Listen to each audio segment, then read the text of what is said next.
पर बाद में यह प्रसंग आता है कि भगवान अंत में पंपासर के पास, क्योंकि शबरी जी ने, जब भगवान राम ने शबरी जी से पूछा कि सीता जी का पता कैसे लगे, आप बताइए, तो सीता जी ने श्री राम से संकेत किया कि पंपासर ही जाओ रघुराई, आप पंपासर की यात्रा कीजिए। अब उसके आध्यात्मिक अर्थ पर विचार कीजिए। भक्त रूपा सीता जी खो गई और उन सीता जी का पता लगाने के लिए प्रभु आते हैं शबरी जी के आश्रम में, जिन शबरी के लिए प्रभु ने ही स्वयं श्री मुख से कहा कि 9 भक्त में से एक भक्त भी जिसके जीवन में होती है वह मुझे अति प्रिय है, और तुम में तो 9 की 9 भक्ति से साकार हो रही।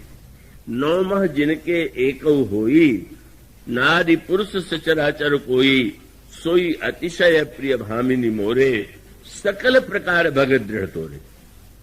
तो मानो शबरी से पूछने का अर्थ क्या है कि जब कभी भक्ति दूर हो जाए तो फिर जहां पर समग्र 9धा भक्ति विद्यमान है उन्हीं से तो प्रश्न करना चाहिए कि उन्हें हम कैसे पावें। और उन्होंने जब यह कह दिया कि प्रभु आप तो जानते हुए भी मुझसे प्रश्न कर रहे हैं, पर आपके प्रश्न का उत्तर देना ही होगा, तो उनका पंपासर ही जाओ रघुराई, आप पंपासर पर जाइए और वहां के बाद फिर बाद में आपकी सुग्रीव से मित्रता होगी। तो भगवान जिस समय पंपासर पर पहुंचे तो गोस्वामी जी ने बड़ी अनोखी चौपाई ली। क्या देखी सुंदर तरुवर छाया, बैठे अनुज सहित रघुराया। और भगवान उस समय किस रूप में बैठे हुए? बोले बैठे परम प्रसन्न कृपाला। भगवान परम प्रसन्न है। क्या संकेत? अभी तो विलाप कर रहे थे, प्रसन्न कैसे है?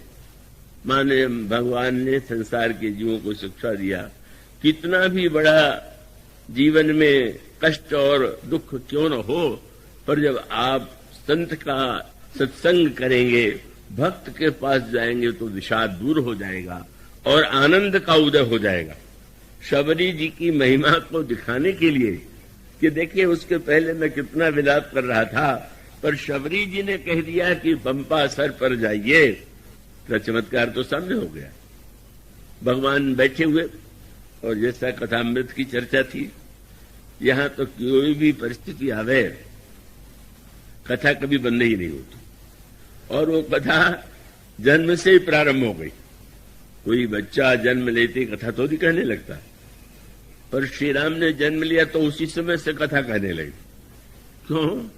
भाई प्रकट कृपाला दीन दयाला, कौशल्या हितकारी, और कौशल्या जी जब कहने लगी ब्रह्मांड निकाय निर्मित माया, रोम रोम प्रति वेद कहे, मम उरसो बासी, यह उपहासी, सुनत धीर मति थिर न रहे।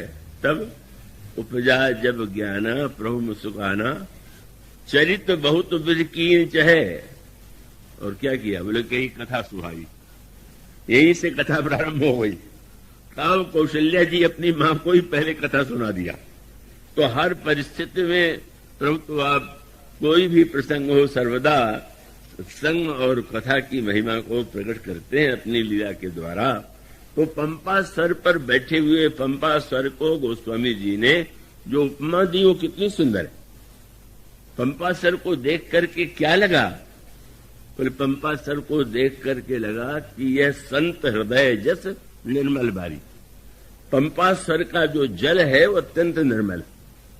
तो प्रभु को लगा कि शबरी ने, भक्तिमती शबरी ने जो स्थान बताया, ये पंपासर में जाने के लिए इसलिए कहा कि संत के हृदय में प्रविष्ट होकर के ही, संत के हृदय का आश्रय लेकर के ही भक्ति को पाया जा सकता है। इसलिए आप बड़े प्रसन्न भाव से बैठे हुए थे।